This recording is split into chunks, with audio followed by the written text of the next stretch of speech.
Oh man, welcome to this conversation right now. An incredible one at that that's touched many lives across South Africa and beyond. Now, October is Breast Cancer Awareness Month, but for many South African women, breast cancer isn't just a campaign. Now, it's a reality, and for Megan Jane, the journey began when she found a lump in her right breast at the tender age of 34 years old.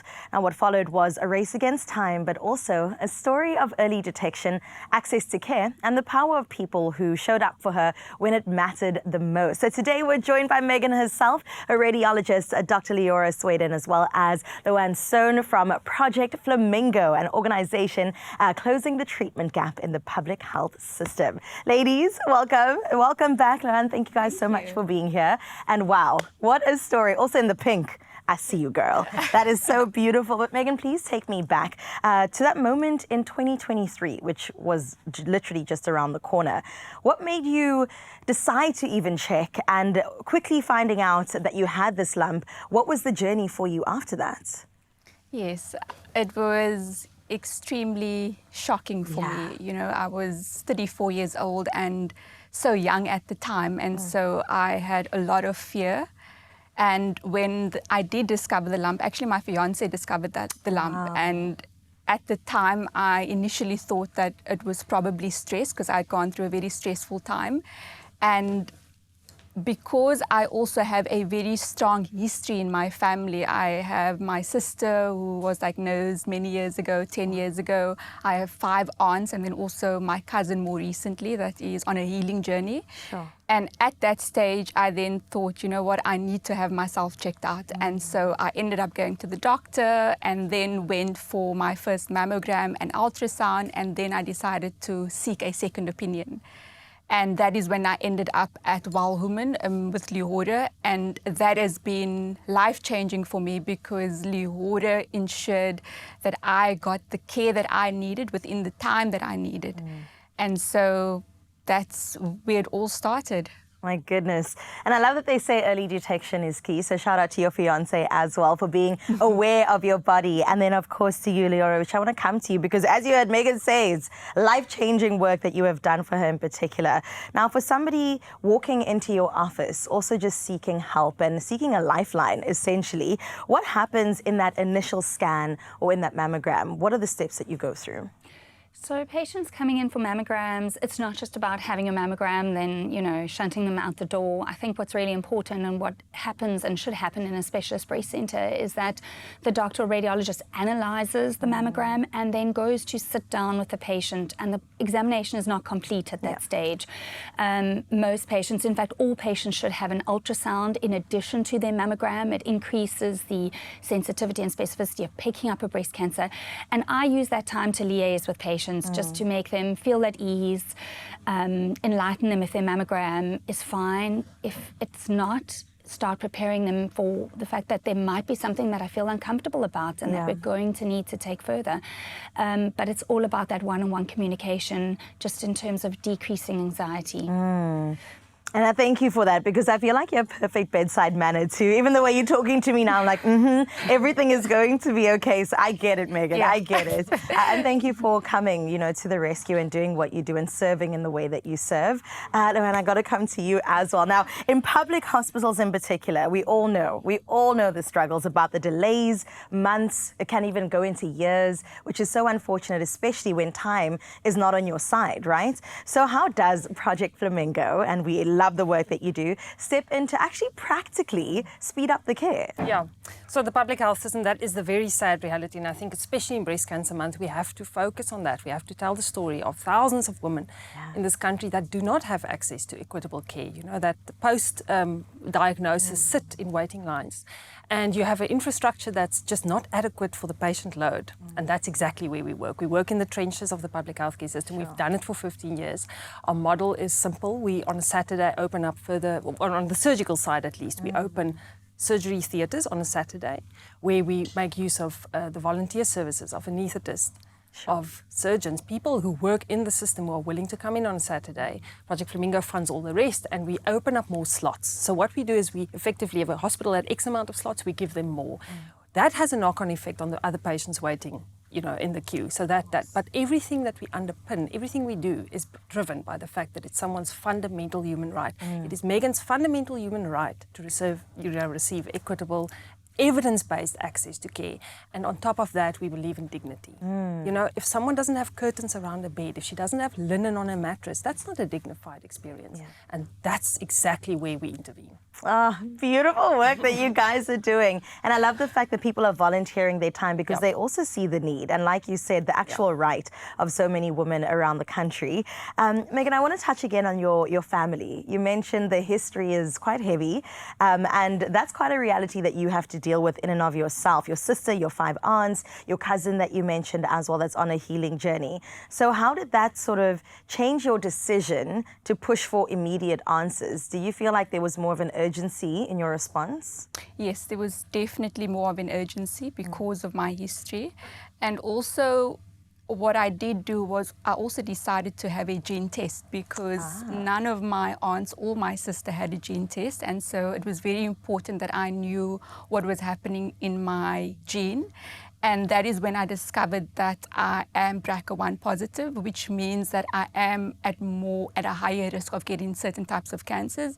And that also informed my surgery. So I ended up having a bilateral mastectomy with reconstruction. And at the same time, even though I have a strong history, they are all thriving. My sister's doing very well, my aunts are doing very well. And that also gave me a lot of hope and a lot of strength and a lot of encouragement, along with the people that's been on my healing journey, such as Leora, as well as Project Flamingo, and then also my fiance and, family. They've been my greatest support and continue to be, because even after, coming out of breast cancer, it's still not easy. You still have to go for many tests every 6 months, and there's just so many things that can take over your mind. And so I'm just so eternally grateful and very special that I have Leora and Luann with me today. Oh my goodness, not me tearing up on TV. That is beautiful, and it reminds me that it really does take a village, and it takes women, strong women that are amongst your side to just push on through. We also just saw moments of the surgery there that happened, and what a beautiful journey you've been on, and we wish you the best for the way forward. But listen, Mzansi, this is not the end of this conversation. These ladies ain't going nowhere. We're going to continue with part 2 in just a little bit, but let's take a well-deserved break, have a coffee, have a breather, and we'll see you straight after this.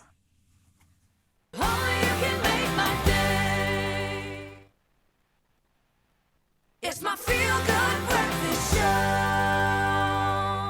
Welcome back. It is your Feel Good Breakfast Show. Now we head into part 2 of our conversation, where we shift from diagnosis to what actually happens next: surgery, treatment, and of course, recovery, and the support systems that help women get through it all. Now, Megan's story isn't just about surviving breast cancer. It's also about the people who helped her heal, which we heard from a little bit earlier, and how she's actually giving back with the work that she's doing. So thank you so much again, ladies, for being here once again.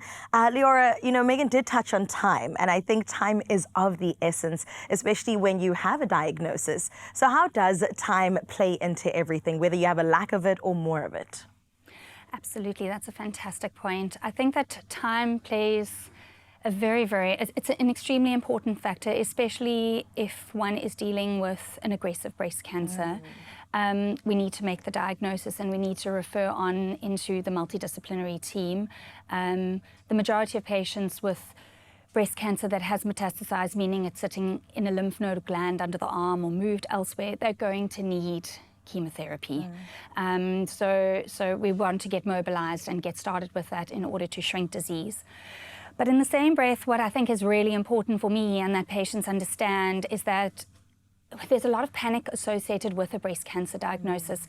But please don't let a clinician rush you off to surgery. There's no need to be diagnosed with breast cancer today and running off to surgery tomorrow. You need to, your information and your case, your diagnosis, all your imaging needs to be presented to a multidisciplinary meeting where oncologists, surgeons, radiologists are present and will make an informed decision that's best for you.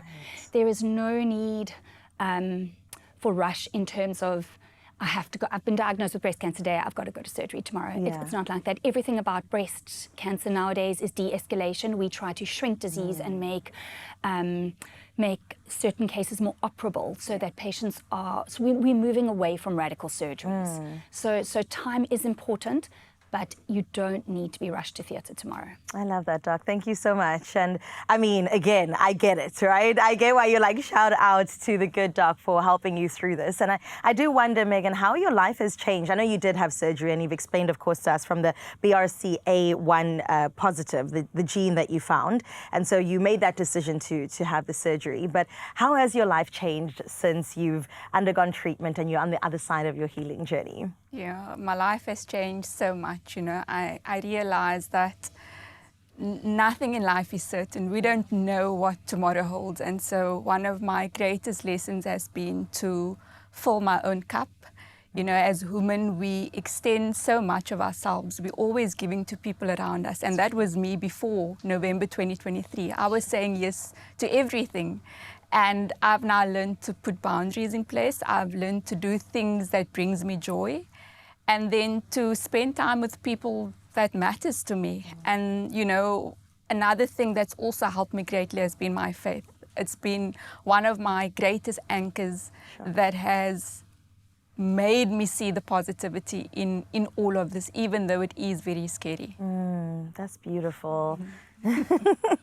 The love between the two of you is so stunning as well. And I know that you, as the Flamingo Project, have a reputation for assisting when it comes to surgeries. But outside of that, I also wonder about the support that you offer, especially when it comes to the emotional support, the practical support. What do you guys do? Absolutely. So we recently launched a campaign called Make Room for Her. And when we say make room for her, we mean in budgets, in conversations, next to the hospital bed. Sure. You know, when we when someone needs a CT scan, when there's echocardiograms that need to be done. Flamingo has actually grown way beyond surgeries now.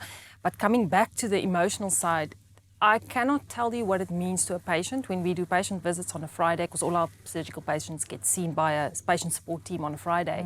When you walk in there with your pamper pack and your, you know, all the goodies we take them, the love and the appreciation, sometimes often it's the first time someone actually asks them how they are. Sure. And Megan can also testify to this, that the emotional side is as important as the clinical side. People need support. They need they need to feel seen and held. And that's why when we say we make room for her, we do that in every possible aspect. What a great tagline, make room for her, right? Megan, you're now a volunteer with the same organization that supported your recovery as well. I mean, let's get into that. Talk about paying it forward. What's it like being on the other side of the journey? It's been a great blessing and honor for me to be able to give back to Project Flamingo. I mean, they've been a lifesaver on my journey by giving me a second chance, you know, through the surgery that I had. And so to be able to be on the other side and, you know, see patients and encourage them through my story, I am forever thankful for that. That's beautiful. Oh, man. All it takes sometimes is for somebody to say, I've been there, you've got this, and I will hold your hand through the process as well. So thank you also for allowing that space in your life to help others too. Doc, how often should women be screened? I can guarantee you right now, you know, Mzansi's sitting at home going, okay, should I book an appointment immediately? What's the next steps that I should go through? Okay, so in an ideal world, in a perfect setting, annual mammograms in average risk individuals above the age of 40 saves most lives. But we have health economic challenges right now. So we've got medical aids that are constraining patients to 2 years unless you've got a family history, which unfortunately is not really realistic because most of our breast cancer diagnoses are not genetic. So they're not familial, it's random. So we have that. And then the other issue that the vast majority of South Africans can't even access mammograms right now. They can't afford them, and they aren't able to access centres that are offering them. So I think that, yeah, at best it would be every year. I think realistically those patients who can afford and access are looking at every 2 years. And then what are we doing about all the South Africans that can't access mammograms? So go to your local day clinic. We've got fantastic tertiary care institutions like Tygerberg and Groote. If you're not winning and you're worried that you've got a symptom and a sign of breast cancer, then reach out to the amazing organizations such as Project Flamingo, the Pink Drive, I Love Boobies in Johannesburg, the Breast Health Foundation. They will connect with institutions like mine where we will give back and make time for patients who cannot access healthcare. That's so beautiful. So there is light at the end of the tunnel as well. How can people help the business? Yeah. How can people expand? We're in the Eastern Cape, we're in the Western Cape. Let's go further. So we are 100% donor driven. I mean, we are reliant on funding to keep doing the work that we do. So it goes without saying that financial contributions are wonderful, and people can go to our website, projectflamingo.co.za. But most importantly, especially in October, tell the story. Tell the story of thousands of women that cannot access care, and make sure and advocate for that. And let's build a movement to make sure that people can access the care that they need, the evidence-based care that they need. Wow, ladies, thank you so much for this much-needed conversation. Not only for October, but for every single month we should be talking about this. My best friend also is an overcomer of breast cancer, so it's very close to my heart, and we definitely need to never stop this chat. And in the interim, please get to know your body, feel yourself, and do self-examinations at home as well. And like they said, early prevention is key. Megan, again, thank you for being a champion. Ladies, thank you for being right there and supporting her, and for you to know that there is help and there is, of course, light at the end of the tunnel.